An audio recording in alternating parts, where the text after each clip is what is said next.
പാഴാക്കല്ലേ പ്രിയ കൂട്ടരേ.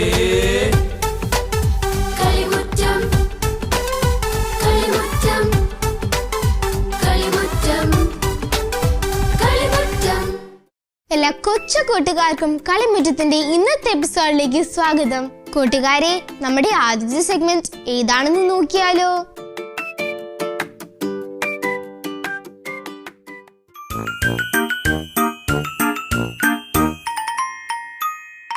Hi കൂട്ടുകാരെ, എല്ലാവർക്കും സുഖമാണോ? നമുക്കിന്നൊരു പുതിയ കഥ കേട്ടാലോ? അതിനു മുൻപേ നമുക്ക് എല്ലാവരും ഒന്ന് പരിചയപ്പെടണ്ടേ? തത്തയുടെ പേരെന്താ? ജെനീസ സിനോജ്. ഏത് കാട്ടിൽ നിന്നാ വരുന്നേ? പോട്ട. എലിക്കുട്ടന്റെയോ? ജോവാൻ. ഏത് കാട്ടിൽ നിന്നാ വരുന്നേ? താഴൂർ കാട്ടിൽ നിന്ന്. കുറുക്കന്റെ പേരെന്താ? മെറിൻ. ഏത് കാട്ടിൽ നിന്നാ വരുന്നേ?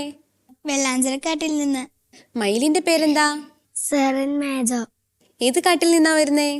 വെള്ളാഞ്ചിറ. എല്ലാവരും കഥ കേൾക്കാൻ തയ്യാറാണോ? നമുക്കിന്ന് പുതിയൊരു കഥ കേട്ടാലോ? ഞാനിന്ന് പറയാൻ പോകുന്ന കഥയുടെ പേരാണ് പക്ഷികളുടെ തന്ത്രം. ഒരു കാട്ടിൽ കുറേയധികം തത്തകൾ ഉണ്ടായിരുന്നു. നമ്മുടെ തത്തയെ പോലെ ബുദ്ധിശാലിയായ ഒരു തത്ത. ആ തത്തകളെ കാണാൻ ഭയങ്കര രസവുമായിരുന്നു. നല്ല ഭംഗിയുള്ള തത്തകൾ. ആ തത്തകൾക്ക് ഒരു പ്രത്യേകതരം കഴിവുണ്ടായിരുന്നു. എന്താണെന്നറിയാമോ? മനുഷ്യരുടെ സ്വരത്തിൽ അവർക്ക് സംസാരിക്കാൻ സാധിക്കുമായിരുന്നു. ഇവരുടെ പ്രധാന തൊഴിലെന്ന് പറയുന്നത് രാവിലെ ആകുമ്പോൾ കാടിനടുത്തുള്ള വയലിൽ വന്ന് അവിടെ ഉണക്കുവാനിട്ടിരിക്കുന്ന ധാന്യങ്ങൾ കഴിക്കുക എന്നതായിരുന്നു. പിന്നീട് രാത്രിയാകുമ്പോൾ അവർ കാട്ടിലേക്ക് തിരിച്ചു പോകുമായിരുന്നു. ഇവരുടെ ഈ ഒരു പ്രവൃത്തി കാരണം നാട്ടിലുണ്ടായിരുന്ന കൃഷിക്കാർക്കെല്ലാവർക്കും വളരെ ബുദ്ധിമുട്ടായി. ഇവർ എല്ലാ ദിവസവും ധാന്യങ്ങൾ വന്ന് മോഷ്ടിക്കുമായിരുന്നു. അങ്ങനെയിരിക്കെ കൃഷിക്കാരെല്ലാവരും കൂടെ ഈ തത്തകളെയെല്ലാം ഇവിടെ നിന്നും എങ്ങനെയെങ്കിലും ഓടിക്കണമെന്ന് തീരുമാനിച്ചു. അങ്ങനെ ഇവർ ആലോചിച്ചുകൊണ്ടിരിക്കുമ്പോഴാണ് ആ നാട്ടിലേക്ക് ഒരു പേര് കേട്ട വേട്ടക്കാരൻ വരുന്നത്. ഈ വേട്ടക്കാരനോട് ഇവർ ഇവരുടെ സങ്കടങ്ങളെല്ലാം പറഞ്ഞു. അങ്ങനെ ഇവരുടെ സങ്കടം വേട്ടക്കാരൻ കേട്ടപ്പോൾ താൻ അവരെ സഹായിക്കാമെന്ന് വേട്ടക്കാരൻ തീരുമാനിച്ചു. അതുമാത്രമായിരുന്നില്ല വേട്ടക്കാരന്റെ ഉദ്ദേശം. തത്തകളെ കാണാൻ ഭംഗിയുള്ളതായിരുന്നത് കൊണ്ടും അവർക്ക് മനുഷ്യരുടെ ഭാഷയിൽ സംസാരിക്കുവാൻ സാധിക്കുന്നത് കൊണ്ടും ആ വേട്ടക്കാരൻ വിചാരിച്ചു, ഇവരെ പിടിച്ചതിന് ശേഷം ചന്തയിൽ കൊണ്ട് വിൽക്കുകയാണെങ്കിൽ ഈ വ്യക്തിക്ക് വളരെയധികം ലാഭമുണ്ടാകും. അതായിരുന്നു അദ്ദേഹത്തിന്റെ പ്രധാന ഉദ്ദേശം. അങ്ങനെ കർഷകരുടെ നിർദ്ദേശപ്രകാരം ആ വേട്ടക്കാരൻ അവിടെ ഒരു കെണിയൊരുക്കി. അതൊരു പ്രത്യേകതരം കെണിയായിരുന്നു. ആ കെണി പെട്ടെന്നൊന്നും അങ്ങനെ പൊട്ടിക്കുവാൻ സാധിക്കുന്നതായിരുന്നില്ല. അങ്ങനെ പതിവ് പോലെ തത്തകൾ ധാന്യങ്ങൾ മോഷ്ടിക്കുന്നതിനായി വന്നപ്പോൾ ആ കെണിയിൽ അവർ അകപ്പെട്ടുപോയി. അവർ കെണിയിൽ അകപ്പെട്ടതും അവർ പരിഭ്രാന്തരായി. എന്ത് ചെയ്യണമെന്നറിയില്ലാതെ അവർ ചിറകുകളിട്ട് അടിക്കുവാൻ തുടങ്ങി. പക്ഷെ ഇതൊന്നും ഫലപ്രദമായില്ല. അവർ ആ കെണിയിൽ കൂടുതൽ കുടുങ്ങിക്കൊണ്ടേയിരുന്നു. അപ്പോൾ അതിൽ ബുദ്ധിശാലിയായ ഒരു തത്തയുണ്ടായിരുന്നു. ആ തത്ത തൻ്റെ സുഹൃത്തുക്കളോട് പറഞ്ഞു, നിങ്ങൾ പേടിക്കേണ്ട, നമുക്കെല്ലാവർക്കും ഒരുമിച്ച് നിൽക്കുകയാണെങ്കിൽ ഈ കെണിയിൽ നിന്നും നമുക്ക് രക്ഷപ്പെടുവാനായി സാധിക്കും. അപ്പോൾ തത്തകൾ എല്ലാവരും എന്താണ് ഇദ്ദേഹം പറയുന്നതെന്ന് അറിയാനായി സൂക്ഷിച്ചു കേട്ടുകൊണ്ടിരുന്നു. അപ്പോൾ ആ ബുദ്ധിശാലിയായ തത്ത പറഞ്ഞു, ഇനി വേട്ടക്കാരൻ നമ്മുടെ അടുക്കലേക്ക് വരുവാൻ അധിക സമയമില്ല. അപ്പോൾ വേട്ടക്കാരൻ വരുമ്പോൾ നമ്മൾ എല്ലാവരും ചത്തതുപോലെ കിടക്കുകയാണെങ്കിൽ നമ്മളെല്ലാം ചത്തുപോയി എന്ന് കരുതുമ്പോൾ വേട്ടക്കാരൻ നമ്മളെല്ലാം കെണിയിൽ നിന്നും എടുത്ത് പുറത്തേക്കെറിയും. അവസാനത്തെ പക്ഷിയും കെണിയിൽ നിന്ന് പുറത്ത് ചാടിക്കഴിയുമ്പോൾ താൻ ഒരു ശബ്ദമുണ്ടാക്കാം. ആ ശബ്ദം കേൾക്കുമ്പോൾ മാത്രമായിരിക്കണം പക്ഷികൾ ശബ്ദമുണ്ടാക്കുകയോ ചിറകടിക്കുകയോ ചെയ്യാവുള്ളൂ എന്ന കണ്ടീഷൻ ആ തത്ത മുൻപോട്ട് വെച്ചു. ഇതൊരു നല്ല ആശയമാണെന്ന് തൻ്റെ സുഹൃത്തുക്കൾക്കും തോന്നി. അവർ ഇത് അംഗീകരിച്ചു. അങ്ങനെ വേട്ടക്കാരൻ വരുന്നത് കണ്ടപ്പോൾ എല്ലാ തത്തകളും ആ കെണിയിൽ ചത്തതുപോലെ കിടന്നു. വേട്ടക്കാരൻ വന്നു നോക്കിയപ്പോഴെന്താ, എല്ലാ തത്തകളും ചത്തുകിടക്കുന്നു. താൻ വെച്ച കെണിയിൽ എന്തോ പിശക് പറ്റിയത് കൊണ്ടാണ് തത്തകളെല്ലാം ചത്തുപോയതെന്ന് വേട്ടക്കാരൻ കരുതി. അങ്ങനെ ആ വേട്ടക്കാരൻ ഓരോ തത്തകളെയും എടുത്ത് പുറത്തേക്ക് എറിയുവാൻ തുടങ്ങി.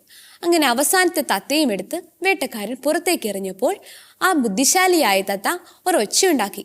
ആ ഉച്ച കേട്ടതും എല്ലാവരും ഒരുമിച്ച് ചിറകടിച്ച് പറന്ന് കാട്ടിലേക്ക് പോയി. അങ്ങനെ ആ തത്തകളെല്ലാം രക്ഷപ്പെട്ടു. പക്ഷെ വേട്ടക്കാരൻ എന്താണ് സംഭവിച്ചതെന്ന് ഒരു എത്തും പിടിയും കിട്ടിയില്ല. അദ്ദേഹം ഒരിക്കൽ കൂടി ആലോചിച്ചപ്പോൾ അദ്ദേഹത്തിന് തോന്നി, തത്തയെ കയ്യിലെടുത്തപ്പോൾ ഒരിക്കൽ കൂടി ഒന്ന് ചെക്ക് ചെയ്തിട്ട് എറിഞ്ഞു കളഞ്ഞാൽ മതിയായിരുന്നു. അദ്ദേഹത്തിന് പറ്റ അബദ്ധത്തെ ഓർത്ത് അയാൾ വളരെയധികം വിഷമിച്ചു. ഈ കഥ എല്ലാവർക്കും ഇഷ്ടമായോ? ഈ കഥയിൽ നിന്നും നിങ്ങൾക്ക് എന്താ മനസ്സിലായത്? ബുദ്ധിപൂർവവും ഒരുമയോടെയും നാം മുൻപോട്ട് നീങ്ങുകയാണെങ്കിൽ ഏതൊരു ആപത്ഘട്ടവും നമുക്ക് മുൻപോട്ട് നീങ്ങുവാനായിട്ട് സാധിക്കും. അപ്പോൾ ഈ കഥ എല്ലാവർക്കും ഇഷ്ടമായില്ലേ? മറ്റൊരു കഥയുമായി നമുക്ക് അടുത്ത ആഴ്ച കാണാം. കൂട്ടുകാരെ, പുള്ളിമാൻ പറഞ്ഞ കഥ നിങ്ങൾക്ക് എല്ലാവർക്കും ഇഷ്ടമായോ? നല്ല മെസ്സേജ് ഉള്ള കഥയായിരുന്നില്ലേ പുള്ളിമാൻ പറഞ്ഞത്? എങ്കിൽ കൂട്ടുകാരെ, നമുക്കൊരു വിശുദ്ധന്റെ വചനം കേട്ടാലോ? എല്ലാ സൃഷ്ടികളും നമ്മുടെ ഹൃദയത്തെ ദൈവത്തിങ്കലേക്ക് ഉയർത്തും. ശരിക്കും നോക്കണമെന്നു മാത്രം. വിശുദ്ധ ഫെലിക്സ്. നമ്മുടെ കുസൃതി കൊടുക്കുകയായ അന്നമോളുടെ വിശേഷം എന്താണെന്ന് നമുക്ക് നോക്കിയാലോ?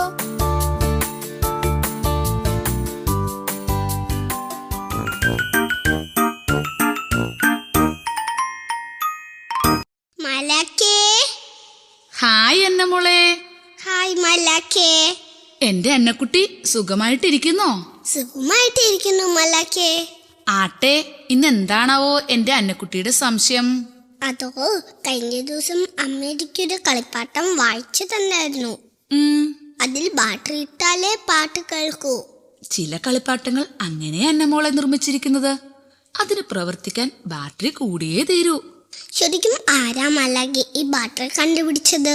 ഇന്ന് കാണുന്ന ബാറ്ററികളുടെ ആദ്യ രൂപം കണ്ടുപിടിച്ച ആളാണ് അലക്സാൻഡ്രോ വോൾട്ട. 1800-ൽ ചെമ്പ്, സിങ്ക് എന്നീ ലോഹങ്ങൾ കൂട്ടിച്ചേർത്താണ് അലക്സാൻഡ്രോ ഈ ബാറ്ററി ഉണ്ടാക്കിയത്.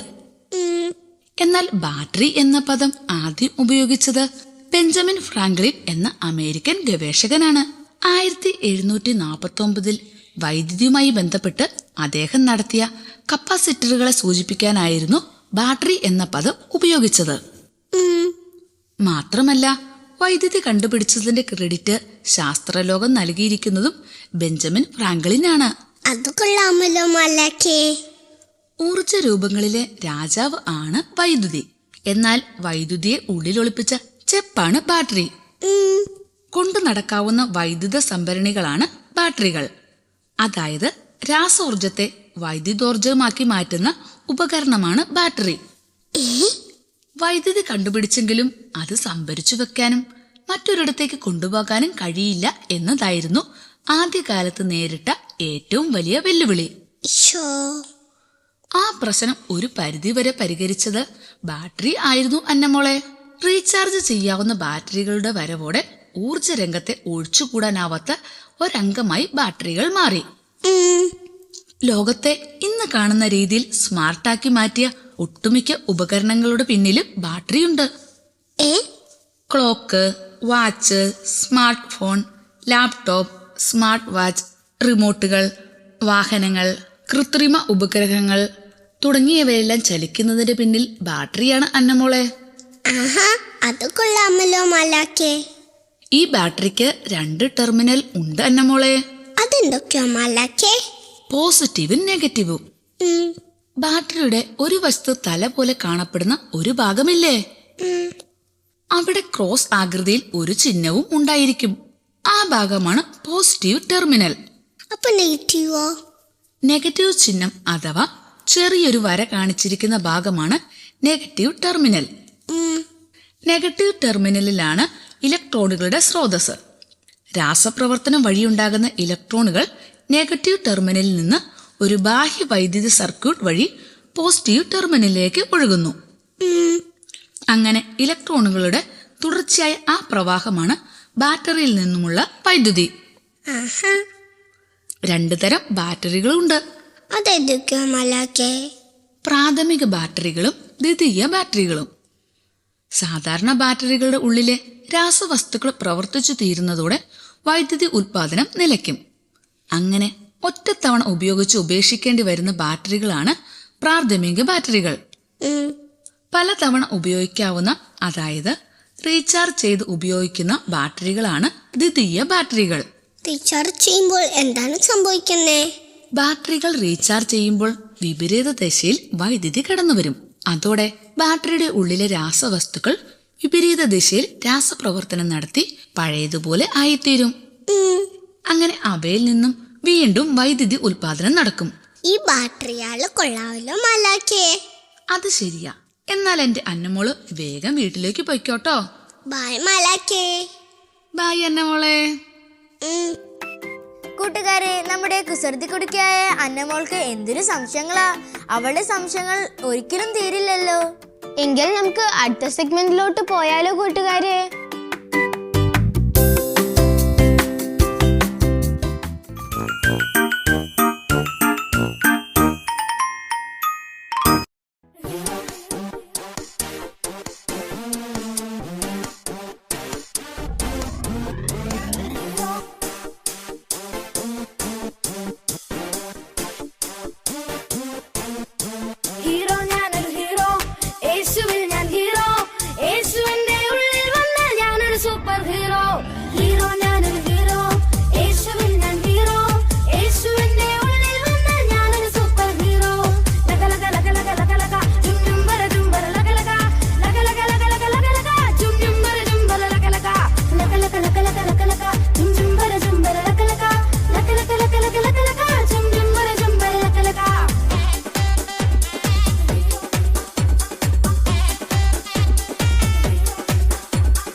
കൂട്ടുകാരെ, നിങ്ങൾക്ക് എല്ലാവർക്കും ക്രാഫ്റ്റ് ചെയ്യാൻ ഇഷ്ടമല്ലേ?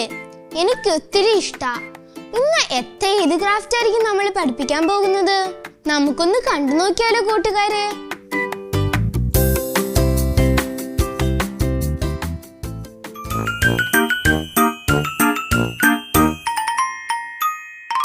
ഹായ് കൂട്ടുകാരെ, നമുക്ക് ഇന്ന് നമ്മുടെ വീട് അലങ്കരിക്കാനുള്ള ഒരു ഐറ്റം ഉണ്ടാക്കാൻ പഠിച്ചാലോ? അതിന് ആവശ്യമായിട്ടുള്ള സാധനങ്ങൾ എന്തൊക്കെയാണെന്ന് നോക്കാം. ആദ്യമായി നമുക്ക് വേണ്ടത് കളർ പേപ്പർ, പിന്നെ ഗം, ബീഡ്സ്, സിസേഴ്സ്, പിന്നെ സൂചി നൂല്. ഇങ്ങനെ നമുക്ക് ഉണ്ടാക്കി തുടങ്ങാം. ആദ്യമായി നമുക്ക് വേണ്ടത് കളർ പേപ്പർ എടുക്കാം. ഇനി നമുക്ക് കോൺ ഷേപ്പിലായിട്ട് മടക്കി കൊടുക്കാം.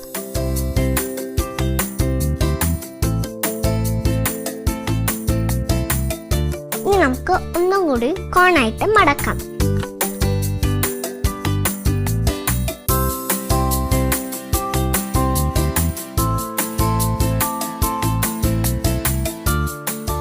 ഇനി നമുക്ക് ഈ പേപ്പറിന്റെ സൈഡിൽ നിന്ന് കട്ട് ചെയ്യാം.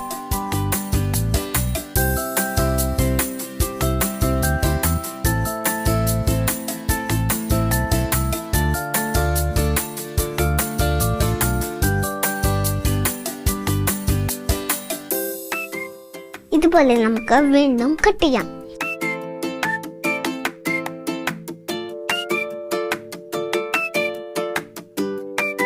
ഇനി നമുക്കിത് നേരെ ആക്കിയെടുക്കാം.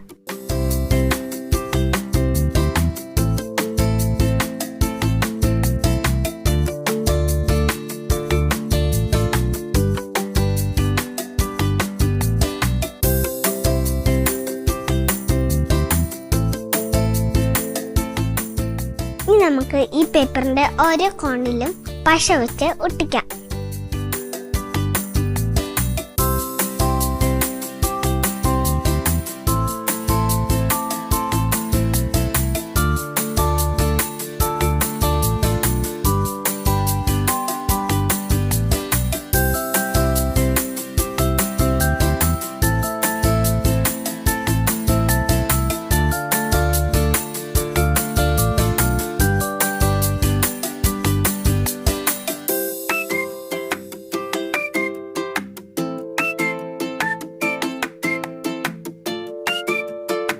ഇനി നമുക്ക് ഇതിന്റെ രണ്ട് സൈഡിലും ബീഡ്സ് കൊടുക്കാം.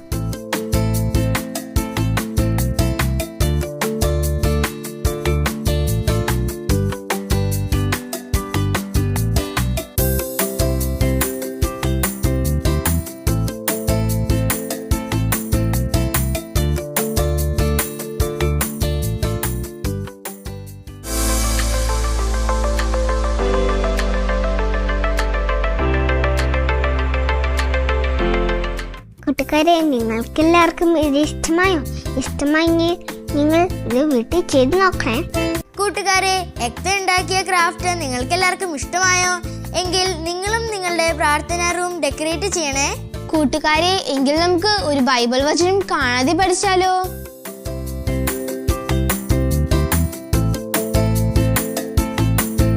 കർത്താവിന്റെ നാമം വിളിച്ചപേക്ഷിക്കുന്ന എല്ലാവരും രക്ഷ പ്രാപിക്കും. റോമ 10:13.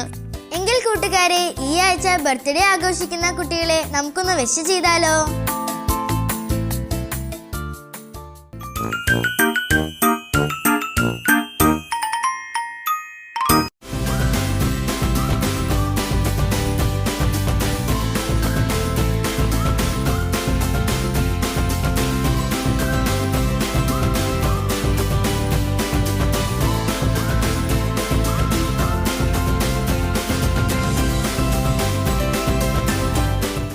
കൂട്ടുകാരെ, നമുക്കൊരു പാട്ട് കേൾക്കാൻ പോയാലോ?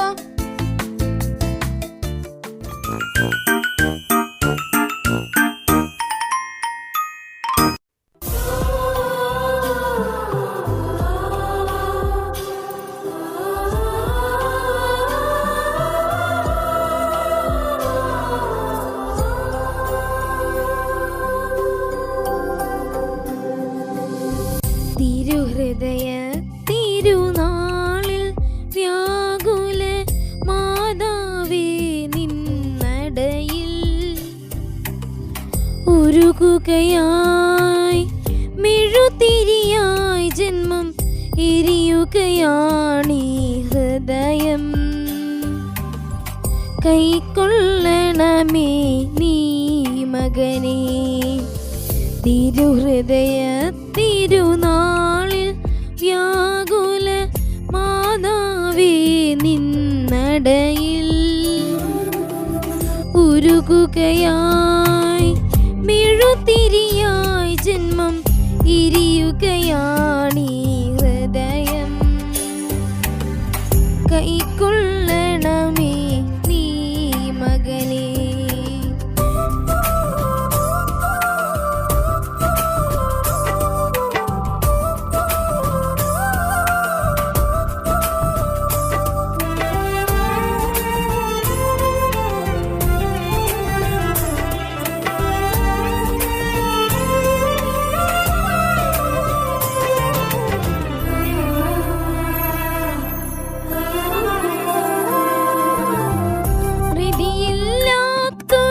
ദൈവത്തിൻ പ്രിയ മകനേ, തൻ മകനേ, കുരിശിൽ നിന്നുമിറങ്ങിയ വൃതനായി കൈക്കൊണ്ടവളല്ലേ, മടിയിൽ കൈക്കൊണ്ടവളല്ലേ, അലിവോടെ കൈക്കൊള്ളുകയില്ലേ അമ്മേ, കൈക്കൊള്ളുകയില്ലേ.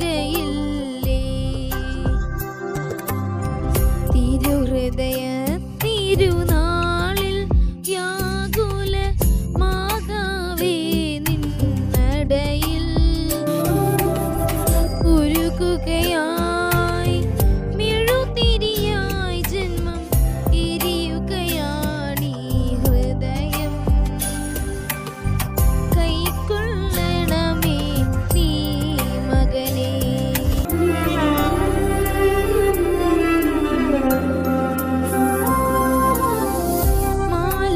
മാലാഖകളോട് തുണടക്കേണ്ടവനേ, തൻ മകനേ, വാടിയുണങ്ങിയ പൂവായി ദീനം കൈക്കൊണ്ടവളല്ലേ, മനസ്സിൽ ഉൾക്കൊണ്ടവളല്ലേ,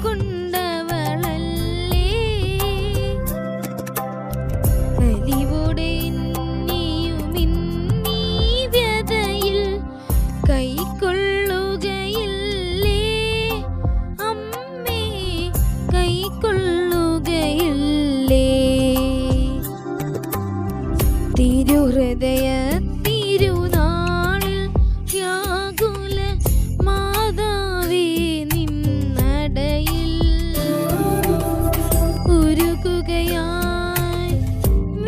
മെഴുതിരിയായി ജന്മം എരിയുകയാണീ ഹൃദയം. കൈക്കൊള്ളണമേ നീ മകനെ, തിരുഹൃദയ തിരുനാളിൽ വ്യാകുല മാതാവേ നിന്നടയിൽ ഉരുകുകയായി മെഴുതിരിയായി ജന്മം എരിയുകയാണീ ഹൃദയം. കൈക്കൊള്ളണമേ നീ മകനെ, കൈക്കൊള്ളണമേ നീ മകനെ.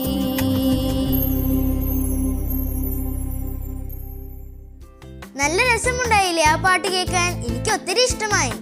കൂട്ടുകാരെ, എങ്കിൽ ഈ ആഴ്ച ആരുടെ പടമായിരിക്കും കളിമുറ്റത്തിൽ സെലക്ട് ചെയ്തിട്ടുണ്ടാവാ എന്ന് നമുക്ക് നോക്കിയാലോ?